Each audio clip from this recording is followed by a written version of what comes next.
Bonjour les enfants, c'est papa. Bienvenue dans notre premier podcast de la journée les enfants. Bienvenue à la clinique. Comme je vous l'ai dit le matin, je tenais à m'excuser pour le premier podcast, le 8h.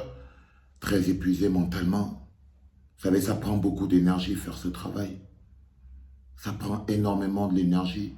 Supporter vos insultes, vos vomissures. Ça prend beaucoup de force et d'énergie. Donc parfois le cerveau il a besoin de se reposer un peu pour pouvoir remonter. Mais c'est pas le but en fait. Après des dizaines d'arrestations arbitraires, après des dizaines parce que j'étais arrêté plus d'une dizaine de fois au Cameroun, après des dizaines d'arrestations arbitraires, des tortures, des enfermements dans des commissariats horribles, après 10 mois d'une incarcération arbitraire et horrible, j'étais sûr que le gouvernement de Yaoundé ne pouvait plus me faire quelque chose qui me fasse mal. J'étais sûr qu'après ça, j'étais immunisé. J'ai porté le manteau de celui qui n'a plus rien à perdre. Je suis parti à la bagarre corps et âme parce que j'étais vraiment persuadé que ce gouvernement, il ne pouvait plus me faire mal. Il n'y avait plus un endroit où il pouvait me toucher. J'étais sûr et certain de ça. Alors je n'ai pas retenu mes coups et je ne les retiendrai jamais. Mais je m'étais trompé. Je m'étais trompé. Je vais féliciter ici le DGSN, M. Mbargangele. Tu as réussi à trouver mon point faible, ma nationalité. Tu as réussi à me toucher où je croyais que personne ne pourrait me toucher. En tant qu'un adversaire féroce, je trouve que c'était un bon coup quand même. Tu as réussi à me faire mal. Vous avez réussi à me faire mal, vous avez réussi à me toucher. J'étais sûr que les insultes, les mots bizarres, tout ça, j'étais immunisé contre ça. Mais contre cette attaque-là, je n'étais pas prêt. Et même si j'étais prêt, j'aurais fait quoi?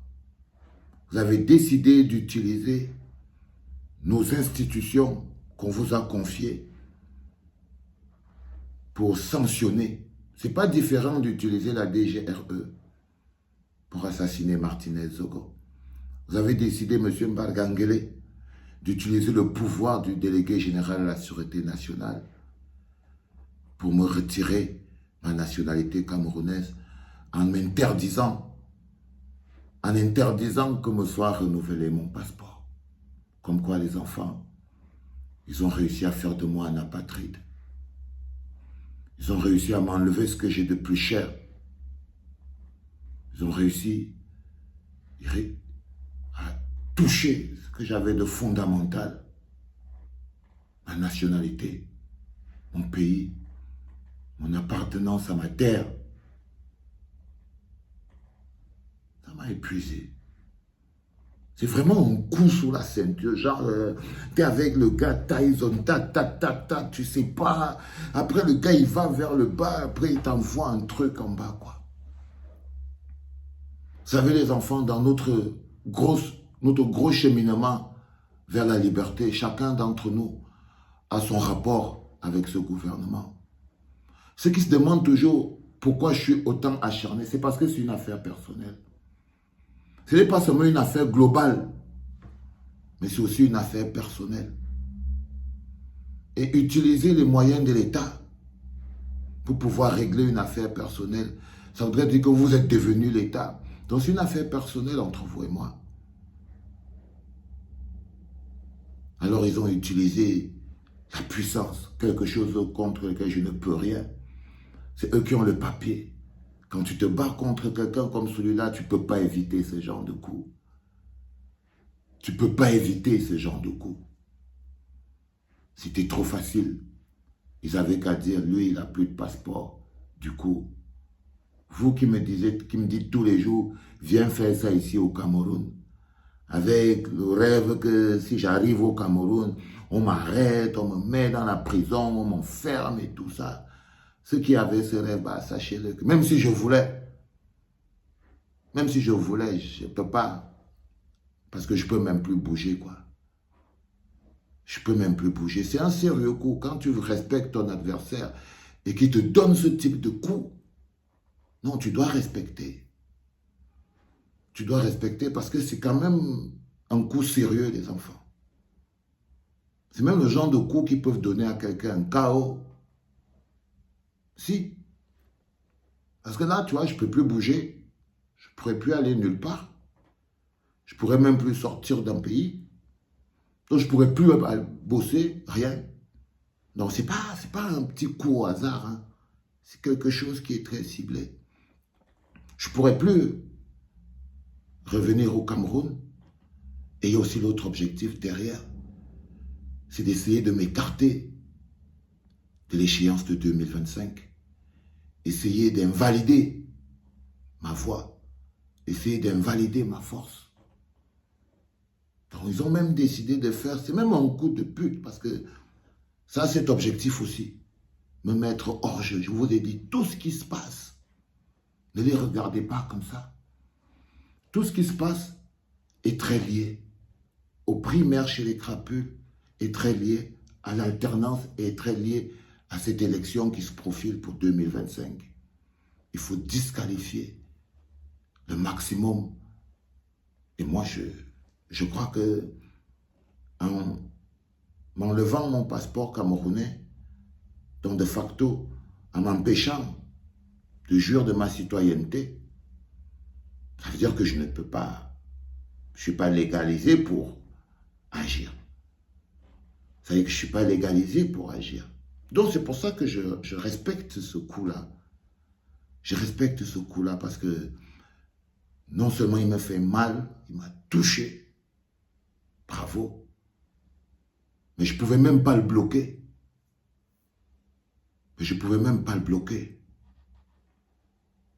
Même si je voulais, je ne pouvais pas. Donc on va devoir continuer de se battre avec les cartes qu'on a. Mais vous devrez, c'est pas juste d'utiliser les moyens de l'État contre un adversaire politique. C'est pas juste. C'est de la lâcheté. C'est de la lâcheté. C'est vrai que je donne des coups et que je dois apprendre à en recevoir. Mais je n'utilise pas les moyens de l'État, moi. Je n'utilise pas la police de l'État, je n'utilise pas la signature de l'État, je n'utilise pas le cachet de l'État. Vous vous servez des moyens de l'État contre un pauvre bougre comme moi, un citoyen qui revendique. C'est comme ça que je présente ça. C'est comme ça que je présente ça. Donc, les petits nerveux là, qui attendaient que je revienne au Cameroun, après on m'arrête, et tout ça. Ah les gars, ils ont décidé que même revenir un peu pas ça. Si on veut même me rapatrier, même on va me rapatrier où? Si on veut même me rapatrier, les gars, on va me rapatrier où? Puisque le gars, il a décidé que je suis devenu un apatride.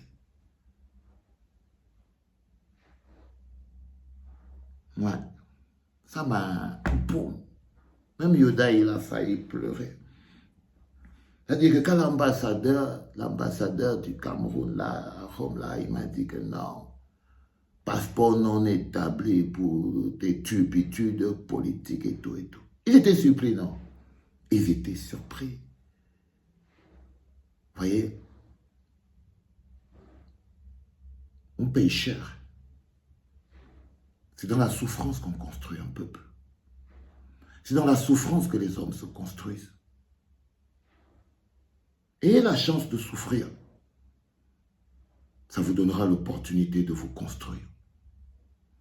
Si vous fuyez tout le temps la souffrance, si vous avez tout le temps envie de voir vos enfants grandir dans la misère, la souffrance et les moustiques, alors vous ne donnerez pas à votre vie l'opportunité de s'améliorer.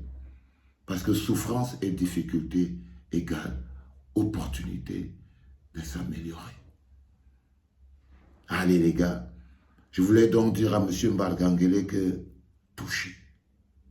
Vous avez réussi à me toucher. On va essayer de remonter de ça, yo. Tu te sens toujours camerounais, non? Mais bien sûr, qu'est-ce que vous croyez? Qu'il suffit de dire non. Vancero n'est plus camerounais. Vous signez avec votre passeport, votre truc, et ça devient une vérité. Non. Vous vous êtes trompé. Ce que vous êtes en train de fabriquer, j'espère que vous êtes prêts à supporter ce que ça va donner. Parce que je ne me laisserai pas faire. C'était papa.